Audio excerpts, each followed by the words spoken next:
കുമുദേവി സീരിയലിൻ്റെ പുതിയൊരു എപ്പിസോഡിൻ്റെ promo review വിശേഷങ്ങളിലേക്ക് എല്ലാവർക്കും സ്വാഗതം. അങ്ങനെ നമ്മളുടെ നന്ദൻ്റെയും പ്രഭാവതിയുടെയും എല്ലാ കള്ളത്തരങ്ങളും സിദ്ധാർത്ഥൻ കൈയോടുകൂടി പിടിക്കുന്ന എപ്പിസോഡാണ് ഇനി മുന്നോട്ട് വരാൻ പോകുന്നത്.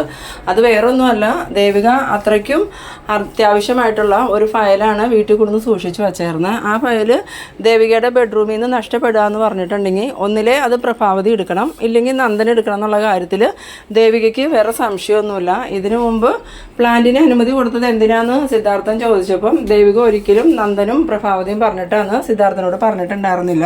ഇനിയിപ്പോൾ എന്തായാലും ഈ ഫയൽ നഷ്ടപ്പെട്ടിട്ടുണ്ടെങ്കിൽ അത് മന്ത്രിസഭയെ തന്നെ ബാധിക്കുന്ന കാര്യമാണെന്ന് ദേവിക തന്നെ പറയുന്നുണ്ട്. അപ്പോൾ ഇതെന്തായാലും സിദ്ധാർത്ഥൻ അറിയുകയും ചെയ്യും. ഈ ഫയൽ റൂമിൽ നിന്ന് നഷ്ടപ്പെട്ടു പോയത് എങ്ങനെയാണെന്നുള്ള ചോദ്യം വരുമ്പോൾ എന്തായാലും നന്ദനെയും പ്രഭാവതിയെയും തന്നെയാണ് എല്ലാവരും സംശയിക്കുകയുള്ളൂ. അങ്ങനെ നമ്മളുടെ ഗിരിയാണെങ്കിൽ ഈ സമരം ചെയ്യാനായിട്ട് പോകുന്ന സമയത്ത് കെ നായർ മനഃപൂർവ്വം പ്രശ്നം ഉണ്ടാക്കാൻ വേണ്ടിയിട്ട് തന്നെയാണ് ഗിരീനെ ഉപദ്രവിക്കാനായിട്ട് ശ്രമിക്കണം. ആ സമയം ഗിരിയുടെ കൂടെയുള്ളവർ ഈ കെ നായരെ പിടിച്ച് തള്ളിവിടുമ്പോൾ തന്നെ കെ നായർ പറയുന്നുണ്ട്, നിന്നെ ഞാൻ കാണിച്ച് തരാടാന്ന്. അങ്ങനെ ഗിരിയാണെങ്കിൽ ഈ രജനീനെ കൊണ്ട് ഹോസ്പിറ്റലിൽ പോകാൻ വേണ്ടിയിട്ട് വേഗം തന്നെ വീട്ടിലോട്ട് വരുന്നുണ്ട്. വീട്ടിൽ വന്നിട്ട് രജനിയോട് നമുക്ക് പോയാലോ എന്ന് ചോദിക്കുമ്പം എന്തായാലും ഈ സമയമായില്ലേ, ഇനി ഭക്ഷണം കഴിച്ചിട്ട് പോകാമെന്ന് പറയുന്നു. അപ്പോൾ രജനി കഴിച്ചോന്ന് ചോദിക്കുമ്പോൾ ഞാൻ എപ്പോഴേ കഴിച്ച് റെഡിയായി നിൽക്കണേ, എന്തായാലും ഗിരി പോയി ഭക്ഷണം കഴിക്കുമെന്നും പറഞ്ഞ് രജനി അറിയത്തോട്ട് ഇറങ്ങിയിരിക്കുന്നുണ്ട്. ഗിരി അകത്തേക്ക് പോകുന്നുണ്ട്. ആ സമയത്താണ് ഗിരീഷിൻ്റെ വീട്ടിലേക്ക് ഒരു പോലീസ് ജീപ്പ് വരുന്നത്. പോലീസ് ജീപ്പ് കണ്ടതും രജനിയാണെങ്കിൽ ഇത് ആരാ വരുന്നതെന്നുള്ള ചിന്തയിൽ നോക്കണ സമയത്താണ് അത് പോലീസ് ജീപ്പാണെന്ന് മനസ്സിലാവണം.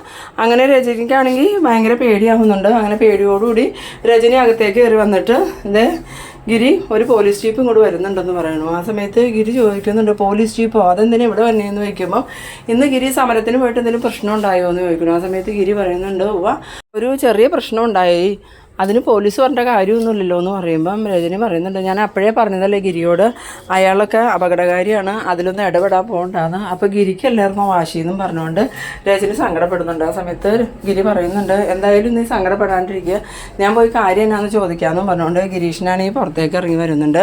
ഇതേ സമയം നമ്മളുടെ ദേവികയാണെങ്കിൽ വീണ്ടും എല്ലാവിടവും ഫയലിന് വേണ്ടി അരിച്ചു വറക്കുന്നുണ്ട്. ഈ സമയത്ത് പ്രഭാവതിക്കാണെങ്കിൽ ചെറിയ സംശയം തോന്നുന്നുണ്ട്, ഇനി നന്ദനെങ്ങാനും എടുത്തു മാറ്റിയതായിരിക്കുമെന്ന്. അങ്ങനെ പ്രഭാവതി നന്ദൻ്റെ അടുത്തേക്ക് ചെല്ലുന്നുണ്ട്.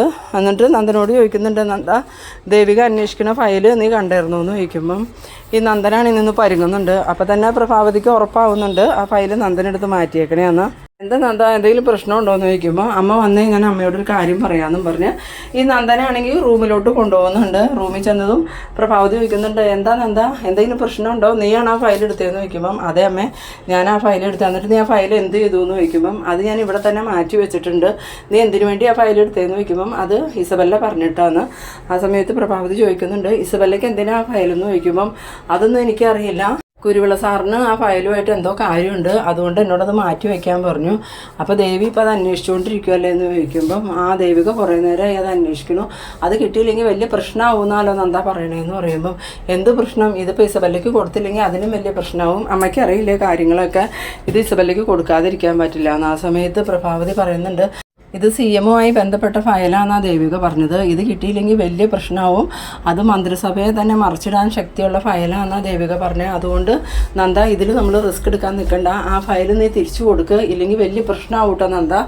ഇനിയിപ്പോൾ ഇത് സിദ്ധു പറഞ്ഞിട്ടുണ്ടെങ്കിൽ എന്തൊക്കെ സംഭവിക്കുമെന്നൊന്നും പറയാൻ പറ്റില്ല, ഈ വീട്ടിൽ നിന്ന് ഒരിക്കലും ഫയൽ നഷ്ടപ്പെട്ടു പോവില്ല എന്ന് നമുക്കെല്ലാം അറിയാമല്ലോ. ആ സമയത്ത് നന്ദൻ പറയുന്നുണ്ട്, അതിന് ദേവി ഓഫീസിൽ വെച്ച് മറന്നു പോയതാണോ, ഓഫീസിൽ നിന്ന് നഷ്ടപ്പെട്ടതാണോ വിചാരിച്ചോളൂ അമ്മേനെ. ആ സമയം പ്രഭാവതി വീണ്ടും പറയുന്നുണ്ട്, ഇല്ല നന്ദ, ദേവിക ഉറപ്പിച്ച് പറയുന്നുണ്ട് ആ ഫയൽ ഓഫീസ് വയ്ക്കാൻ പറ്റിയ ഫയലായിരുന്നില്ല, ആ ഫയൽ നഷ്ടപ്പെട്ടു പോകാതിരിക്കാൻ വേണ്ടിയാണ് വീട്ടിൽ കൊണ്ടുവന്ന് വെച്ചതെന്ന്. ആ ഫയൽ ഇവിടുന്ന് നഷ്ടപ്പെട്ടു എന്ന് പറയുമ്പം അതിൻ്റെ അർത്ഥം ഞാനോ നീയോ അറിയാതെ ആ ഫയൽ പോയിട്ടില്ല എന്ന് തന്നെയല്ലേ, അത് മനസ്സിലാക്കാനുള്ള ബുദ്ധിയൊക്കെ സിദ്ധുവിനും ദേവികയ്ക്കും ഉണ്ട്. അതുകൊണ്ട് നന്ദ നമുക്ക് ഈ കൈവിട്ട കളി വേണ്ട, ആ ഫയൽ തിരിച്ചു കൊടുക്കുക, ഇല്ലെങ്കിൽ വലിയ പ്രശ്നമാവും. ആ സമയത്ത് നന്ദൻ പറയുന്നുണ്ട്, ഇത് ഇസബല്ലയ്ക്ക് കൊടുത്തില്ലെങ്കിലും പ്രശ്നമാവുമല്ലോ അമ്മേന്ന്.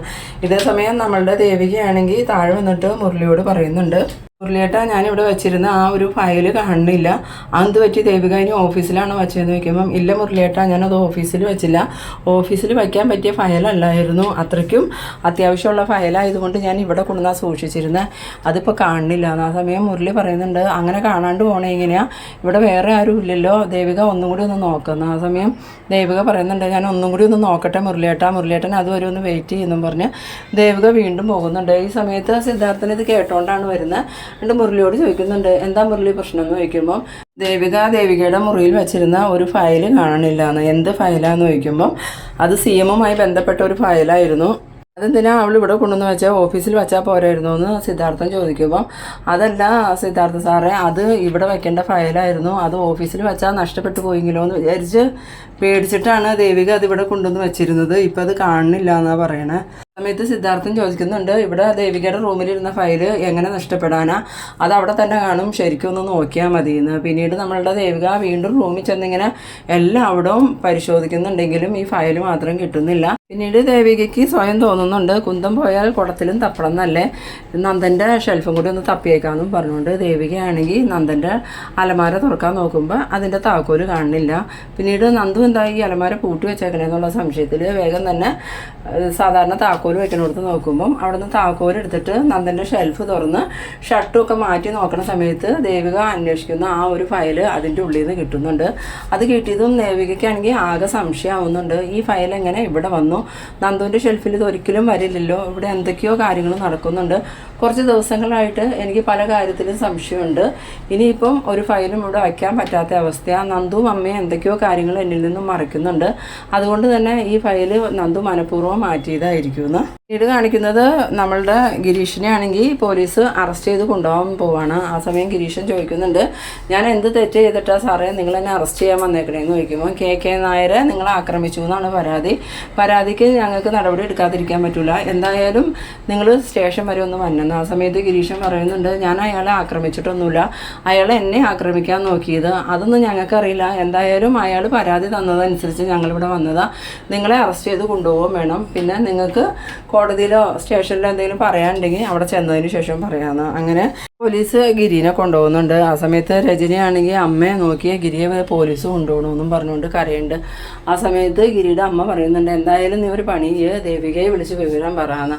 അങ്ങനെ രജനിയാണെങ്കിൽ ഫോണെടുത്ത് ദേവികയെ വിളിക്കുന്നുണ്ടെങ്കിലും ദേവികയാണെങ്കിൽ ഇങ്ങനെ ആകെ തലക്ക് ഭ്രാന്ത് പിടിച്ച് നിൽക്കുന്നതുകൊണ്ട് തന്നെ ഈ രജനിയുടെ കോള് വരുന്നുണ്ടെങ്കിലും പെട്ടെന്നൊന്നും എടുക്കണില്ല. 2-3 പ്രാവശ്യം ഫോൺ ബെല്ലടിച്ച് കഴിഞ്ഞതും ദേവിക ഫോൺ എടുത്ത് നോക്കുമ്പോൾ രജനി ചേച്ചിയാണല്ലോ വിളിക്കണേന്നും പറഞ്ഞ് ദേവികയാണെങ്കിൽ തിരിച്ചു വിളിക്കുന്നുണ്ട്. രജനി ഫോൺ എടുത്തതും ദേവിക ഹലോ ചേച്ചി എന്താ വിളിച്ചതെന്ന് വയ്ക്കുമ്പോൾ നിനക്കൊക്കെ ഇപ്പോൾ സമാധാനമായില്ലേടി, ആ പ്ലാന്റിന് അനുമതി കൊടുക്കരുതെന്ന് ഗിരിയും അച്ഛനും മാറി നിന്നോട് പറഞ്ഞതല്ലേ, എന്നിട്ടും നീ ആ പ്ലാന്റിന് അനുമതി കൊടുത്തു, എന്നിട്ടിപ്പോൾ ഗിരിനെ പോലീസ് അറസ്റ്റ് ചെയ്ത് കൊണ്ടുപോയി. ആ സമയം ഈ ദേവിക ചോദിക്കുന്നുണ്ട് അതെന്തിനാ ഗിരീഷേട്ടനെ പോലീസ് കൊണ്ടുപോയി എന്ന് ചോദിക്കുമ്പം ഗിരിയുടെ പാർട്ടിക്കാരും അവിടെ പോയി സമരം ചെയ്തു, അതിൻ്റെ പേരിലാണ് പോലീസ് അറസ്റ്റ് ചെയ്ത് കൊണ്ടുപോയേക്കണം, നീ ഒറ്റൊരുതി കാരണം ഈ പ്രശ്നമൊക്കെ ഉണ്ടായത്, എന്തായാലും എത്രയും പെട്ടെന്ന് ഗിരിയെ സ്റ്റേഷനിൽ നിന്ന് ഇറക്കണം, അതിന് നീ തന്നെ എന്താണെന്ന് വെച്ചാൽ ചെയ്തോളണം. ആ സമയത്ത് ദേവിക പറയുന്നുണ്ട് അത് ഞാൻ എന്താണെന്ന് വെച്ചാൽ ചെയ്തോളാം ചേച്ചി ഒന്ന് സമാധാനമായിട്ടിരിക്കുന്നു. പിന്നീട് ദേവികയാണെങ്കിൽ കൈ കിട്ടിയ ഫയലുമായിട്ട് താഴോട്ട് വരുന്നുണ്ട്.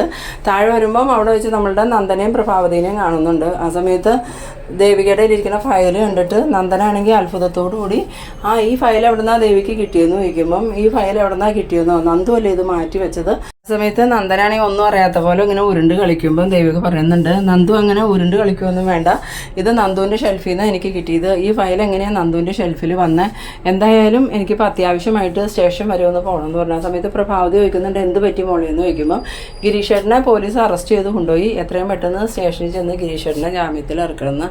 ദേവിക വെളിയിൽ വന്നതും മുരളിയോട് ഫയൽ കിട്ടി മുരളിയേട്ടാ നമുക്ക് വേഗം തന്നെ പോകാം, പോണ വഴിക്ക് സ്റ്റേഷനിലൊന്ന് കയറണം എന്ന് പറയുന്ന ആ സമയത്ത് മുരളി ചോദിക്കുന്നുണ്ട് സ്റ്റേഷനിൽ എന്താ ദേവിക എന്ന് ചോദിക്കുമ്പോൾ ഗിരീഷേട്ടനെ പോലീസ് അറസ്റ്റ് ചെയ്ത് കൊണ്ടുപോയി ഗിരീഷേട്ടനെ ജാമ്യത്തിൽ എടുക്കണം. ഇത് കേട്ടതും സിദ്ധാർത്ഥൻ അങ്ങോട്ട് വന്നിട്ട് ഗിരീഷിന് എന്നാ പറ്റിയെന്ന് ചോദിക്കുമ്പോൾ ഇന്ന് KK നായരുടെ പ്ലാന്റിന് ഉദ്ഘാടനം നടന്നപ്പം ഗിരീഷേട്ടൻ്റെ പാർട്ടിക്കാരും അവിടെ ചെന്ന് സമരം നടത്തി, അതിൻ്റെ പേരിൽ എന്തോ പ്രശ്നം ഉണ്ടായിട്ട് പോലീസ് കേസായി, പോലീസ് അറസ്റ്റ് ചെയ്ത് കൊണ്ടുപോയേക്കണതാണ്.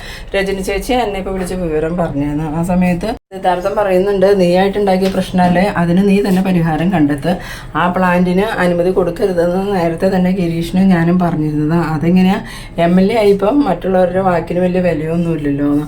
ആ സമയം ദേവിക പറയുന്നുണ്ട് അച്ഛാ ഇനിയിപ്പോൾ അതും പറഞ്ഞുകൊണ്ടിരുന്നിട്ടൊന്നും കാര്യമില്ല, ഞാൻ എന്തായാലും പോയിട്ട് വരട്ടെ എന്നും പറഞ്ഞ് പോകാൻ തുടങ്ങുമ്പം സിദ്ധാർത്ഥൻ ചോദിക്കുന്നുണ്ട് കണ്ടില്ല എന്ന് പറഞ്ഞാൽ ഫയൽ കിട്ടിയോന്ന് ചോദിക്കുമ്പോൾ അച്ഛാ അത് റൂമിലുണ്ടായിരുന്നു, എന്നിട്ട് ഇത്രയും നേരം നോക്കിയിട്ട് എന്താ കിട്ടാണ്ടിരുന്നതെന്ന് ചോദിക്കുമ്പോൾ അത് ആരോ എടുത്ത് മാറ്റി വെച്ചിരിക്കുമായിരുന്നു അച്ഛാ, എന്തായാലും എന്തായാലും ഞാൻ പോയി വന്നിട്ട് ബാക്കി കാര്യങ്ങൾ നമുക്ക് സംസാരിക്കാം. എന്തായാലും ഞാനും അച്ഛനും അറിയാത്ത എന്തൊക്കെയോ കാര്യങ്ങൾ ഇവിടെ നടക്കുന്നുണ്ട്. അതെന്താണെന്ന് നമുക്ക് കണ്ടെത്തണം അച്ഛൻ. ആ സമയത്ത് സിദ്ധാർത്ഥനും പറയുന്നുണ്ട് അങ്ങനെ ഒരുപാട് കാര്യങ്ങൾ ഞാൻ അറിയാണ്ട് ഇവിടെ നടക്കുന്നുണ്ടെന്ന് എനിക്കറിയാം. അതിൻ്റെ ഒരു ഉദാഹരണമാണല്ലോ KK നായർ ഇന്ന് പ്ലാന്റ് ഉദ്ഘാടനം നടത്തിയത്. അത് കേട്ടതും ദേവികയാണെങ്കിൽ ആകെ വിഷമത്തോടു കൂടി മുരളീനെയും വിളിച്ചുകൊണ്ട് കാറ് കയറി അങ്ങനെ പോകുന്നുണ്ട്. പോണ വഴിക്ക് മുരളിയോട് പറയുന്നുണ്ട് നന്ദു ആ ഫയലെടുത്ത് മാറ്റി വെച്ചേർന്നേന്ന്. ആ സമയത്ത് മുരളി ചോദിക്കുന്നുണ്ട് നന്ദൻ എന്തിനാ ആ ഫയലെന്ന് ചോദിക്കുമ്പം എനിക്കൊന്നും അറിയില്ല മുരളിയേട്ടാ, ഈ ഫയല് നന്ദു എടുത്ത് മാറ്റി വെച്ചതാണെന്നാണ് എനിക്ക് തോന്നണേ. ഇന്നിത് കിട്ടിയില്ലായിരുന്നെങ്കിൽ വലിയ പ്രശ്നമായേനെ. എൻ്റെ MLA സ്ഥാനം തന്നെ എനിക്ക് രാജിവെക്കേണ്ടി വന്നേനെ. അതുമാത്രമല്ല ഇത് CM-നെയും ബാധിക്കുന്ന ഫയലാന്ന് പറയുന്നു. അത് കേട്ടത് മുരളി പറയുന്നുണ്ട് എന്തായാലും ഇത്രയും ദിവസം നമുക്ക് സംശയങ്ങളല്ലേ ഉണ്ടായിരുന്നുള്ളൂ. ഇപ്പോൾ കുറേ കാര്യങ്ങൾ നമുക്ക് ഉറപ്പായില്ലേ. നന്ദനും പ്രഫയാൻ്റെയും കൂടി എന്തൊക്കെയോ കാര്യങ്ങൾ ചെയ്യുന്നുണ്ട്. ഇനിയെങ്കിലും ദേവിക അത് ശ്രദ്ധിച്ചില്ലെങ്കിൽ അത് ദേവികയെ കാര്യമായി തന്നെ ബാധിക്കും കേട്ടോ. അത് കേട്ടതും ഈ ദേവിക പറയുന്നുണ്ട് ശരിയാ മുരളിയേട്ടൻ പറഞ്ഞത്, എന്തായാലും ഇന്ന് പോയി വരട്ടെ എന്നിട്ട് നമുക്ക് ഇതിനെക്കുറിച്ച് സംസാരിക്കാമെന്നും പറഞ്ഞ് ദേവികയും മുരളിയും കൂടി ഇങ്ങനെ പോകുന്ന ആ ഒരു സീനിലാണ് എപ്പിസോഡ് അവസാനിക്കുന്നത്. നിങ്ങൾ എൻ്റെ വീഡിയോ ആദ്യമായി കാണുന്നവരാണെങ്കിൽ ചാനലൊന്ന് സബ്സ്ക്രൈബ് ചെയ്യാനും ഇഷ്ടമായ ലൈക്ക് ചെയ്യാനും ഷെയർ ചെയ്യാനും മറക്കരുത്. അപ്പോൾ ഇതുപോലെ ഇൻട്രസ്റ്റിംഗ് ആയിട്ടുള്ള അടുത്തൊരു എപ്പിസോഡുമായി വീണ്ടും കാണാം. അതുവരേക്കും ബൈ.